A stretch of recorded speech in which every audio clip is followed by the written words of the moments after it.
Thank you for joining us today.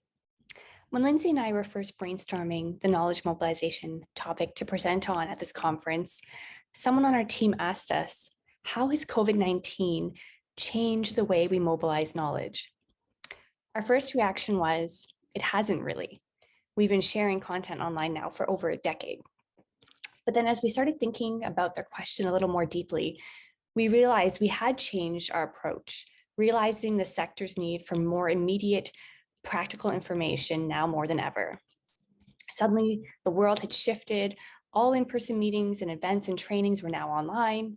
So as folks were trying to make sense of how to respond to the pandemic, new Facebook groups and other virtual communities of practice started to pop up so that they could support one another.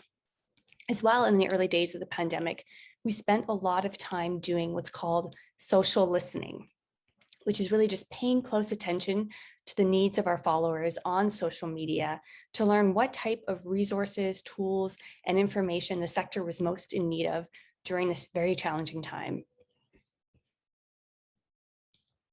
One of the challenges mentioned again and again was how to do harm reduction in this new reality. So we quickly coordinated a webinar series on this topic. The webinar allowed for a Q&A with an expert on the topic. We then used the Q&A to determine the next topics in the webinar series.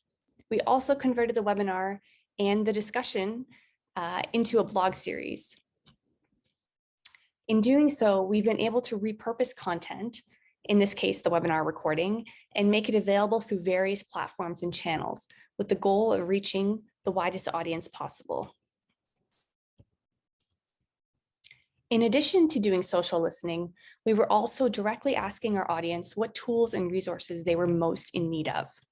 In a survey of the youth homelessness serving sector we conducted with Away Home Canada during the early days of the pandemic, we learned organizations were eager for information and tools that can directly support their staff. Infographics were said to be the most preferred way to receive this information, which makes sense for an audience who has very little downtime and needs to get pertinent, actionable information quickly. So what does all of this mean for how you share your research learnings so that they can have greater impact? Well, just as prior to the COVID-19 pandemic, listening to your audience's needs is key. Next, Lindsay will share tips on how to determine your audience's needs. So as Steph mentioned, determining what your audience needs is key to good knowledge mobilization. But in order to determine your audience needs, start first by determining who your audience is. And this is a really important step because we've all heard the age-old adage that if you're trying to speak to everyone all at once, you end up speaking to no one in particular. So make sure that you're as specific as possible when you're narrowing in on who your target audience is. And here's an example of an exercise that can help you do that. Make a list of all the stakeholders whose work might be impacted by the information you have to offer. And be really specific, right? So instead of saying something like frontline workers is your audience, say frontline workers in the homelessness sector doing prevention work. See the difference there about how specific we're being? Instead of saying politicians, say politicians who have housing under their portfolio. Instead of saying the general public, say members of the general public who care about homelessness and are interested in advocating for homelessness prevention initiatives. The more specific you are here with your target audience, the easier it's going to be to identify and meet their needs with your knowledge mobilization efforts. Now, as Steph mentioned, some organizations are able to reach directly out to their target audiences and ask them about the tools that they need.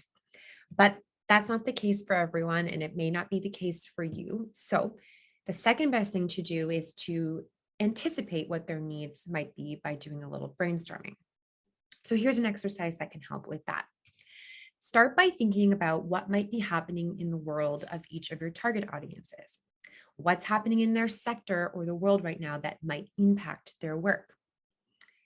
Is there a way that your work could support them given what's happening in their sector or in the world?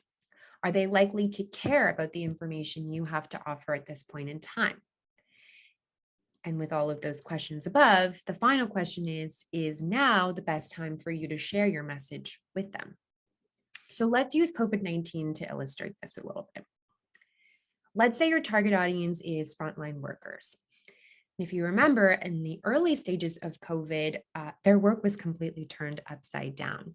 They would have been consumed by questions around how the pandemic was going to impact the services that they were providing, how staff and service users would be kept safe, whether they'd be able to shift their in-person services online. So, with this said, research unrelated to these sort of overwhelming concerns around the pandemic was not what they needed. What they needed was practical resources to help them address their very present and very immediate needs around the pandemic. They wouldn't have had time to read an 80-page report. They wouldn't have had time to sit in on a 1 hour webinar. What they might have had time for was an infographic, a fact sheet, a Twitter thread, things that could be taken with them on the go, saved on their phone for easy reference, or printed off and put in a notebook for reference at a later time. The key takeaway here is that good knowledge mobilization requires that you frame your work in terms that reflect your target audience's reality. And the COVID-19 pandemic was a really great reminder of that. Things like policy cycles, the political party in power, funding announcements, funding requirements, all of these things might have an impact on the type of work that your audience is doing and might impact how they interact with the information that you want to share with them. How you mobilize your knowledge should be reflective of this. So take your list of target audiences and write down all the factors that you think might impact their work. This will really help you to anticipate what their needs might be in terms of what information they need, but also how they might want to receive that information. It's really important that you share your research with your audience in ways that are accessible and engaging for them, because if you create knowledge mobilization tools and resources that are not practical for your audience, they're not going to use them. So I'm going to throw it back to Steph to discuss how you can approach developing tools and resources related to your research based on who your target audiences are and what their needs are. Thanks, Lindsay. So once you've determined your main audiences and their needs, you can get to developing the tools and resources they'll benefit from the most. This might sound daunting and like a ton of work requiring a large team, but it doesn't have to be.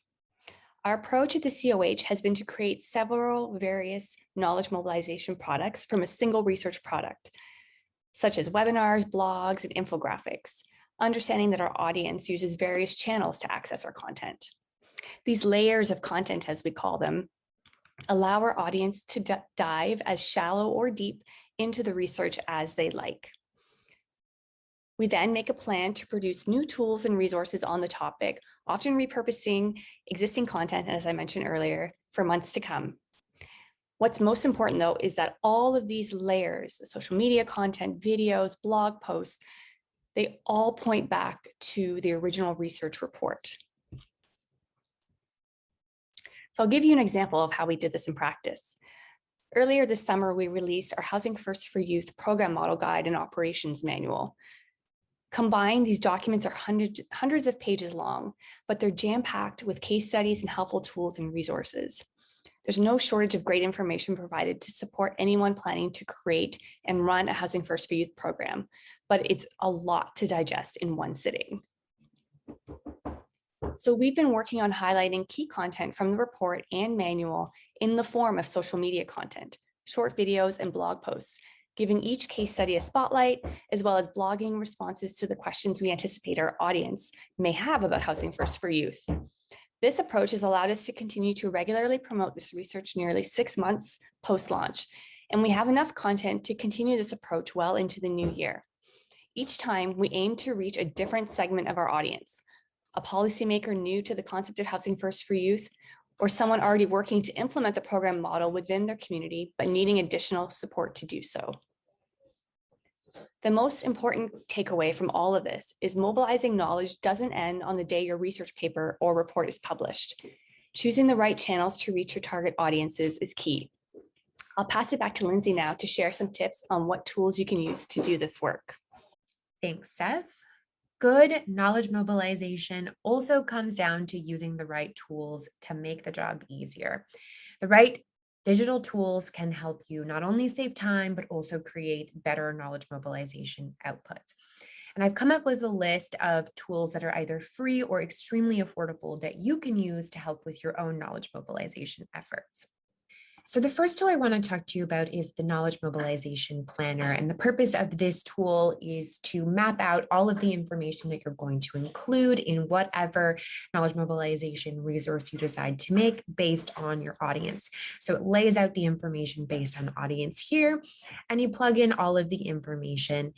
Two of note sections are these two here. This is where you really highlight your key messages and how the information you're sharing with them is going to help them with their work. The second resource I want to show you is called a social media planner. So now, once you've created your tool or resource, you're going to disseminate it on social media. And here's where you can plan out all of your content. You can parse it out based on audience, figure out where the best place to find them is. So see how our responses here are different depending on who the key target audience is. And we input information about when we're going to post that content, the images that will pair with that content. So again, this is a really great organizational and planning tool. The third resource I want to show you is called Canva, and this is for all of your graphic design needs. A great rule of practice when you are disseminating information is always make sure it looks nice, especially if it's on social media. Canva is a great free graphic design tool. It has all kinds of templates that you can scroll through and use and edit. You can change colors, you can add your own logo. You can create infographics on here, so it's an amazing tool for that. If you're looking for a graphic design tool that's a little bit more powerful and you're trying to create something that is a little bit more data focused and you need to create charts, this tool called Visme up here is a great tool for that. It's a little bit more powerful than Canva in terms of translating numbers and data into charts. So on Visme, you plug in your information and it sort of populates the bar charts for you.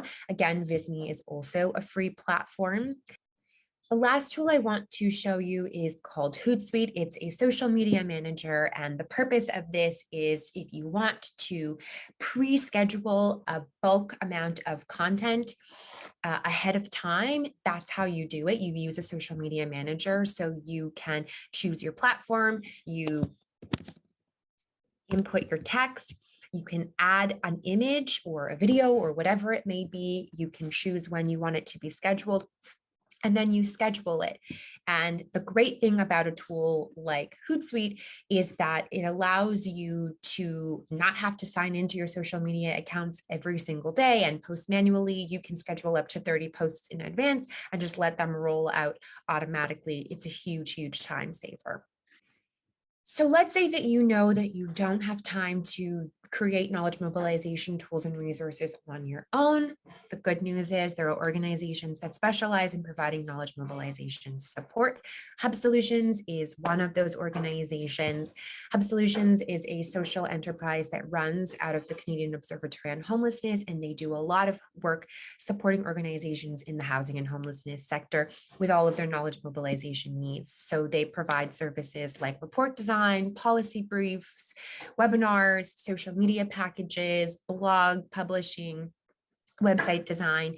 It's a really great service for people who understand the importance of knowledge mobilization, but just don't have the time or the resources in-house to do that work on their own. And so feel free to reach out to Steph Vasco, the Director of Communications, if you are interested in working with Hub Solutions for your knowledge mobilization needs.